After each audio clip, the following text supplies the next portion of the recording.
Video बहुत ही जबरदस्त होने वाली है। तो चलिए बढ़ते हैं प्रश्नों की ओर। तो सबसे पहला प्रश्न है, सबसे अधिक प्राकृतिक उपग्रह किस ग्रह के हैं? मंगल ग्रह, वरुण ग्रह, अरुण ग्रह, बृहस्पति ग्रह। तो सबसे अधिक प्राकृतिक उपग्रह किसके हैं? बृहस्पति ग्रह के। बढ़ते हैं अगले प्रश्न की ओर। तो मंगल ग्रह सूर्य का चक्कर कितने दिन में लगाता है?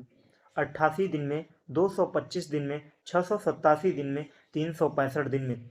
तो जो ग्रह सूर्य से जितना दूर होगा वह उतने समय में चक्कर लगाएगा। मतलब जैसे जैसे ग्रहों की दूरी बढ़ती जाएगी, मतलब ग्रह का नंबर बढ़ता जाएगा, तो सबसे पहले क्या आता है? बुध ग्रह, फिर शुक्र ग्रह, फिर पृथ्वी, फिर मंगल मंगल ग्रह, फिर उसके बाद बृहस्पति, फिर शनि, फिर अरुण, फिर वरुण। इस प्रकार से ग्रहों की संख्या होती है। तो सबसे कम समय किसमें लगता है? बुध ग्रह में। तो बुध ग्रह कितने दिन में चक्कर लगाता है सूर्य का? 88 दिन में। 225 दिन में शुक्र ग्रह, उसके बाद 365 दिन में पृथ्वी पृथ्वी और मंगल कितने में लगाएगा?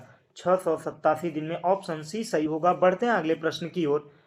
पृथ्वी अपनी अक्ष के परितः एक चक्कर पूर्ण करती है 12 घंटे, 24 घंटे, 15 घंटे, 48 घंटे। तो पृथ्वी अपने अक्ष के परितः 24 घंटे में पूरा कर लेती है, जिसकी वजह से पृथ्वी पर दिन और रात होता है। रबी की फसल कौन सी है? कपास, मूंगफली, ककड़ी, चना। तो भारत में 3 प्रकार की फसलें उगाई जाती हैं। कौन कौन सी? रबी, खरीफ खरीफ और एक है जायद। जायद।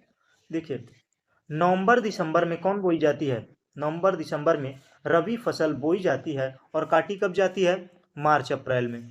मार्च अप्रैल अप्रैल में। उसके बाद जायद कब बोई जाती है? अप्रैल अप्रैल में। काटी कब जाती है? जून में। और खरीफ जून जुलाई में बोई जाती है। जून जुलाई में बोई जाती है और कब काटा जाता है? अक्टूबर नवंबर में। अक्टूबर नवंबर तक काटा जाता है। तो खरीफ रबी भी समझ में आ गया, खरीफ भी, जायद भी। तो रबी की फसल कौन सी होगी? चना कब बोया जाता है? तो गेहूं के साथ में रबी की फसल कौन कौन सी है? गेहूं है, सरसों है, चना है, मटर है। ये सब क्या है? रबी की फसल है। तो रबी की फसल कौन सी होगी? चना होगा। ककड़ी कौन से समय में बोया जाता है? तो ककड़ी जायद में बोया जाता है। मूंगफली खरीफ में, कपास खरीफ में। तो रबी की फसल कौन सी है? तो चना है। बढ़ते हैं अगले प्रश्नों की ओर। कणों के माप के अनुसार मिट्टी कितने प्रकार की होती है? 2 प्रकार, 3 प्रकार, 4 प्रकार, 6 प्रकार। तो कणों के माप के अनुसार मिट्टी को 3 प्रकार में बांटा गया है। पहला है बलुई मिट्टी। बलुई मिट्टी में कणों का जो आकार होता है वो इतना होता है कि पानी पानी भी आसानी से चला जाता है इस मिट्टी में, और हवा भी। और बलुई के बाद में दोमट मिट्टी। दोमट मिट्टी सबसे बेहतर होता है। यह पूरी तरीके से न ज़्यादा पानी ही जा पाता है, न ज़्यादा हवा। मतलब संतुलित रूप में पानी भी जाता है और हवा भी जाता है। जो कृषि के लिए सबसे बेहतर मिट्टी कौन सी होती है? दोमट मिट्टी होती है। बलुई, दोमट मिट्टी और एक होती है चिकनी मिट्टी। चिकनी मिट्टी चिकनी मिट्टी जिसे गांव में पोतनी की मिट्टी भी कहते हैं, जो गंगा के किनारे पाई जाती है, एकदम चिकनी चिकनी होती है, व्हाइट कलर की। उसमें क्या होता है? पानी ज़्यादा सोखती है, पानी ज़्यादा सोखती है और हवा कम। और पानी काफ़ी दिनों तक इसमें बना रहता है। किसमें? चिकनी मिट्टी में। बढ़ते हैं अगले प्रश्न की ओर। तो अगला प्रश्न है, रासायनिक उर्वरक है यूरिया, हरी खाद, भूरी खाद, कंपोस्ट खाद। तो रासायनिक केमिकल के द्वारा कौन सी खाद बनाई जाती है? तो यूरिया की खाद बनाई जाती है। ऑप्शन ये सही होगा। जो हरी खाद है ये खड़पतवार को गलाकर बनाई जाती है। भूरी खाद भी। और कंपोस्ट खाद कैसे बनाई जाती है? एक गड्ढे में घर के अपशिष्ट पदार्थ और जो भी चीजें हैं, गोबर हुआ, सबको किसमें डाल दिया जाता है? एक खेत गड्ढे में डाल दिया जाता है और 3 महीने बाद उसे निकाल कर खेतों में डाला जाता है। वो क्या है? कंपोस्ट खाद है। फसलों की गहाई की जाती है। गहाई का मतलब है कटाई। दराती से की जाती है, थ्रेसर से की जाती है, डिबलर से की जाती है, होसे से की जाती है। तो फसलों की गहाई किससे होती है? तो फसलों की गहाई, दराती का मतलब है हसिया। हसिया तो किससे की जाती है? फसलों की गहाई। तो फसलों की गहाई दराती से की जाती है। बढ़ते हैं अगले प्रश्न की ओर। तो अगला प्रश्न है, फल संरक्षण है कल्टीवेटर, डिबलर। क्या है? डिबलर। डिबलर। उसके बाद पाटा, लेवलर, नैपसैप, स्प्रे। तो फसल का संरक्षण यंत्र है, तो फसल का संरक्षण यंत्र है नैपसैप। कल्टीवेटर का मतलब है जो ऐसे ऐसे करके खेतों को जोतने के लिए जो ट्रैक्टर में लगा होता है उसको क्या बोलते हैं? कल्टीवेटर बोलते हैं। डिबलर। डिबलर का मतलब होता है ऐसे ऐसे चौखुन्नों में बना होता है, उससे क्या डाला जाता है? बीज डाला जाता है खेतों में। तो क्या है? डिबलर है। पाटा। जमीन को बराबर करने के लिए किसका उपयोग होता है? पाटा का। और नैपसैप जो स्प्रे करते हैं, कीड़े मकोड़े जब लग जाते हैं, वो क्या कहलाता है? नैपसैप, स्प्रे। तो फसल संरक्षण के लिए नैपसैप ऑप्शन चौथा सही होगा। बढ़ते हैं अगले प्रश्न की ओर। कौन से पार्थिव ग्रह हैं? मंगल ग्रह, बृहस्पति ग्रह, अरुण ग्रह, वरुण ग्रह।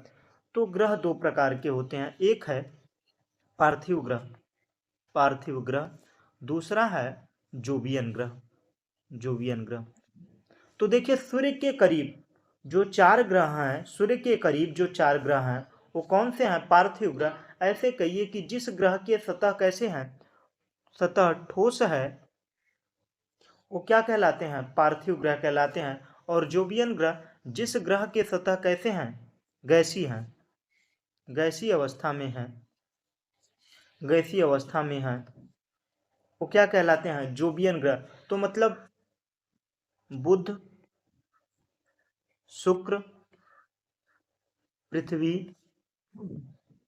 मंगल, मंगल के बाद में बृहस्पति, बृहस्पति, उसके बाद शनि, शनि के बाद में अरुण, अरुण के बाद में वरुण, अरुण वरुण। ठीक।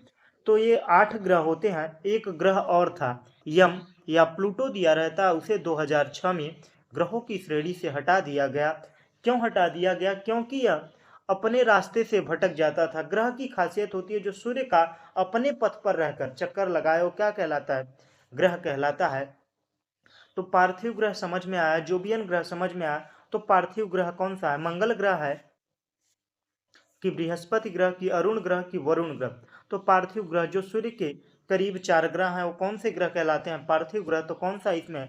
मंगल। ऑप्शन ए सही होगा। बढ़ते हैं अगले प्रश्न की ओर। भोर का तारा किस ग्रह को कहा जाता है? मंगल ग्रह, बुध ग्रह, शुक्र ग्रह, बृहस्पति ग्रह। तो भोर का तारा शुक्र ग्रह को कहा जाता है। और आकाशीय पिंड का जो वैक्यूम क्लीनर है, आकाश का जो वैक्यूम क्लीनर है किसे कहा जाता है? बृहस्पति को कहा जाता है। क्योंकि जितने भी एस्टेरॉइड छोटे छोटे पिंड, आकाशीय पिंड हैं जो आकाश में तैर रहे हैं, उनको अपनी ओर कौन आकर्षित करता है? बृहस्पति ग्रह करता है। और यह शुक्र क्यों चमकता है? क्योंकि यहाँ पर CO2 की मात्रा अत्यधिक है। और लाल ग्रह किसे कहा जाता है? तो मंगल ग्रह को कहा जाता है। बुध ग्रह की चर्चा इसलिए नहीं होती है क्योंकि बुध ग्रह सूर्य की चमक में ही खो जाता है। बढ़ते हैं अगले प्रश्न की ओर। क्षुद्र ग्रह किन ग्रहों के बीच में पाए जाते हैं? शनि अरुण, बृहस्पति शनि, मंगल बृहस्पति, बुध शुक्र। तो जो क्षुद्र ग्रह मतलब वो छोटे छोटे आकाशीय पिंडों को क्या बोला जाता है? क्षुद्र ग्रह। तो क्षुद्र ग्रह किन किन ग्रहों के बीच में पाए जाते हैं? तो मंगल और बृहस्पति के बीच में। क्योंकि बृहस्पति इन आकाशीय पिंडों को अपनी ओर आकर्षित कर लेता है, तो बृहस्पति ग्रह के चारों ओर ऐसे एक छल्ला सा बन जाता है इन आकाशीय पिंडों का। इन्हें क्या कहते हैं?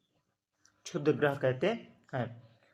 चंद्र ग्रहण कब लगता है? पूर्णिमा के दिन, अमावस्या के दिन, किसी भी दिन निश्चित नहीं है। तो चंद्र ग्रहण, दो ग्रहण लगते हैं। एक होता है चंद्र ग्रहण, चंद्र ग्रहण, और दूसरा होता है सूर्य ग्रहण, सूर्य ग्रहण। तो सूर्य ग्रहण और चंद्र ग्रहण याद करने का तरीका देखिए, जब सूर्य ग्रहण की बात करें तो बीच में आएगा चंद्रमा। देखिए तीन ही चीजों का क्रम बदलता है। सन का फिक्स है, सन यहां भी रहेगा, सन यहां भी रहेगा। लेकिन अगर बीच में चंद्रमा है और किनारे पर पृथ्वी है तो कौन सा ग्रह होगा? सूर्य ग्रहण। और स्वर्ण के बीच में पृथ्वी है और किनारे पर मून या चंद्रमा है तो कौन सा होगा? ये जब सन, पृथ्वी, अर्थ, मून, तो जब पृथ्वी बीच में है तो चंद्र ग्रहण, और जब चंद्रमा बीच में है तो क्या होगा, सूर्य ग्रहण होगा, इतना याद रखिएगा। तो जो चंद्र ग्रहण है यह पूर्णिमा के दिन लगता है। कब लगता है, पूर्णिमा के दिन। और जो सूर्य ग्रहण है ये कब लगता है, अमावस्या के दिन, अमावस्या के दिन लगता है। तो चंद्र ग्रहण कब लगता है, तो पूर्णिमा के दिन, ऑप्शन ए सही होगा। बढ़ते हैं अगले प्रश्न की ओर। कार्य का मात्रक क्या है यम के एस पद्धति में, यम के एस मीटर, किलोग्राम, सेकेंड, और एक होता है सीजीएस पद्धति, सेंटीमीटर, ग्राम, सेकेंड। तो कार्य का मात्रक क्या है, जूल, डाइन, अर्ग, न्यूटन। तो कार्य का मात्रक कौन सा होगा, तो कार्य का मात्रक जूल है। और जूल को जब कार्य का सीजीएस मात्रक में पूछे कि सीजीएस मात्रक में क्या होगा, तो कार्य का मात्रक क्या हो जाता है, अर्ग हो जाता है, अर्ग। और बल का मात्रक क्या है, न्यूटन, बल का मात्रक, ठीक। और अर्ग किसका मात्रक है, कार्य का। और डाइन किसके बराबर है, जब न्यूटन का बल का मात्रक पूछे सीजीएस पद्धति में तो क्या होगा, बल का मात्रक सीजीएस पद्धति में। और यह दोनों कैसे हैं, सीजीएस पद्धति में है। अब बात समझ में आई। बढ़ते हैं अगले प्रश्न की ओर। तो अगला प्रश्न है, 1 जूल बराबर होगा dyne 10⁻7 erg newton, newton upon metre, newton बटे मीटर। मात्रक मैंने बताया था, कार्य का मात्रक होता है क्या, जूल, और सीजीएस पद्धति में क्या होता है, तो अर्ग। तो ऐसे ही आप लगा सकते हैं कि 10⁻7 अर्ग होगा। और लेकिन अगर पूछ ही ले कि कार्य क्या है, जब किसी भी पिंड पर बल लगाकर उसे बल की दिशा में विस्थापित कर दिया जाए, विस्थापित कर दिया जाए तो क्या कहलाता है, विस्थापित कर दिया जाए तो क्या कहलाता है, कार्य कहलाता है। या कहा जाए बल और विस्थापन के गुणनफल को क्या कहते हैं, कार्य कहते हैं। कार्य की परिभाषा हो गई। कार्य बल क्या है, तो बल द्रव्यमान, द्रव्यमान और त्वरण के, त्वरण के गुणनफल को क्या कहा जाता है, बल कहा जाता है पर सेकंड। विस्थापन क्या है, दो बिंदुओं की न्यूनतम दूरी को क्या कहते हैं, विस्थापन कहते हैं। विस्थापन भी समझ में आया, कार्य भी समझ में आया। त्वरण क्या है, 1 सेकेंड में गति में परिवर्तन, वेग में परिवर्तन ही क्या कहलाता है, त्वरण कहलाता है। सारी चीजें क्लियर हुई। बढ़ते हैं अगले प्रश्न की ओर। नवीकरणीय ऊर्जा स्रोत है कोयला, पेट्रोल, पवन चक्की, यूरेनियम।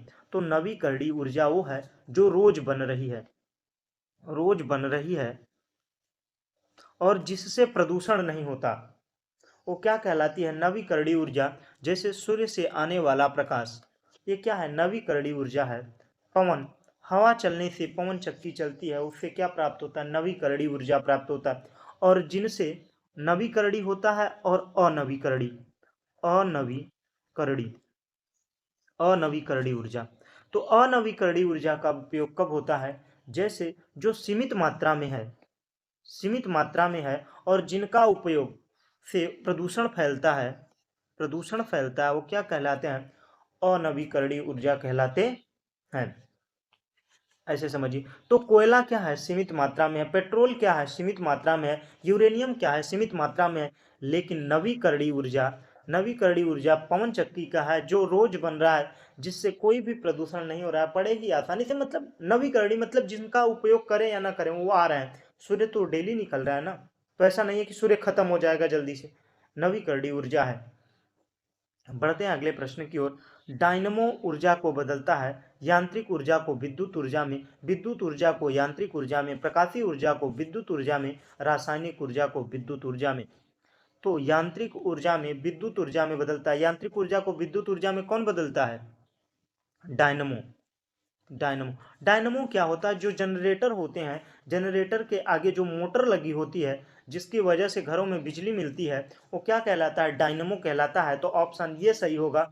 विद्युत ऊर्जा को यांत्रिक ऊर्जा में बदला जाता है। तो विद्युत ऊर्जा को यांत्रिक ऊर्जा में कौन बदलता है, तो पंखा बदलता है। जो घरों में लगा हुआ पंखा है वो क्या करता है, विद्युत ऊर्जा को यांत्रिक ऊर्जा में बदलता है। प्रकाशीय ऊर्जा को विद्युत ऊर्जा में कौन बदलता है, तो सोलर सेल, सोलर सेल बदलता है। और रासायनिक ऊर्जा को विद्युत ऊर्जा में कौन बदलता है, यह कमेंट में बताइएगा। मैं एक संकेत देता हूं, इसका उपयोग टार्च में अक्सर होता है, तो बताइएगा। बायोगैस का मुख्य घटक है carbon dioxide, oxygen, propane gas, methane gas. तो बायोगैस का मुख्य घटक है मीथेन गैस। ऑप्शन डी सही होगा, चौथा वाला। बढ़ते हैं अगले प्रश्न की ओर। खरीफ की फसल की बुआई कब होती है, ये मैंने पढ़ाया है। इसका जवाब आप लोग कमेंट में दीजिएगा। अगर वीडियो अच्छा लगे तो वीडियो को लाइक कीजिए। चैनल पर नए हो तो भाई प्लीज़ यार आप लोग चैनल को सब्सक्राइब कर दीजिए, जिससे मैं भी लाइव आकर आप लोगों को सामने पढ़ा सकूं। तो चलिए बढ़ते हैं प्रश्नों की ओर। तो पहला प्रश्न है, सौर ऊर्जा को सीधे विद्युत ऊर्जा में बदला जा सकता है? सोलर कुकर द्वारा, सोलर जल उष्मक द्वारा, सोलर भट्ठी द्वारा, सोलर सेल द्वारा। तो सौर ऊर्जा को सीधे विद्युत ऊर्जा में कौन बदलता है? तो सोलर सेल बदलता है। तो ऑप्शन डी सही होगा। सोलर भट्ठी क्या है? सोलर भट्ठी सोलर कुकर जिससे खाना बनता है, सोलर जल उष्मक जिसके द्वारा आजकल जल को गर्म किया जा रहा है। जब वो पाइप गर्म होती है तो उसके जरिए जब उसमें से जल गुजरता है तो जल भी गर्म हो जाता है। तो सोलर जल उष्मक, सोलर भट्ठी जिसकी वजह से गर्म किया जाता है किसी भी चीज को, सौर भट्ठी है। पढ़ते हैं अगले प्रश्न की ओर। यांत्रिक ऊर्जा कितने प्रकार की होती है?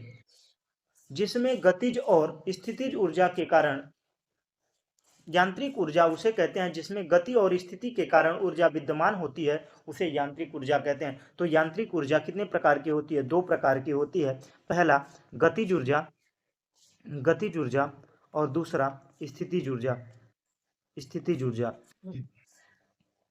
तो गतिज ऊर्जा किसी भी वस्तु के गति के कारण जो विद्यमान ऊर्जा होती है वो क्या कहलाती है? गतिज ऊर्जा। तो गतिज ऊर्जा बराबर होता है हाफ एम बी स्क्वायर, और स्थितिज ऊर्जा बराबर होता है एम जी एच। किसी भी वस्तु की स्थिति के कारण, यच का मतलब है ऊंचाई, किसी भी चीज को, जैसे घर है, किसी को यहां से गिराया जाएगा तो कम चोट लगेगा, और उसी को 10 तल्ले से कूदा दिया जाए, वहां से कूद रहा है तो उसका क्या होगा? पैर हाथ टूट जाएगा। तो क्या है, जैसे जैसे ऊंचाई बढ़ रही है तो क्या हो रहा है? उसकी स्थितिज ऊर्जा बढ़ रही है। बात समझ में आई? बढ़ते हैं अगले प्रश्न की ओर। कंपोस्ट खाद बनाई जाती है गोबर से, कूड़ा कचड़े से, दोनों से, इनमें से कोई नहीं। तो कंपोस्ट खाद इन दोनों से बनाई जाती है।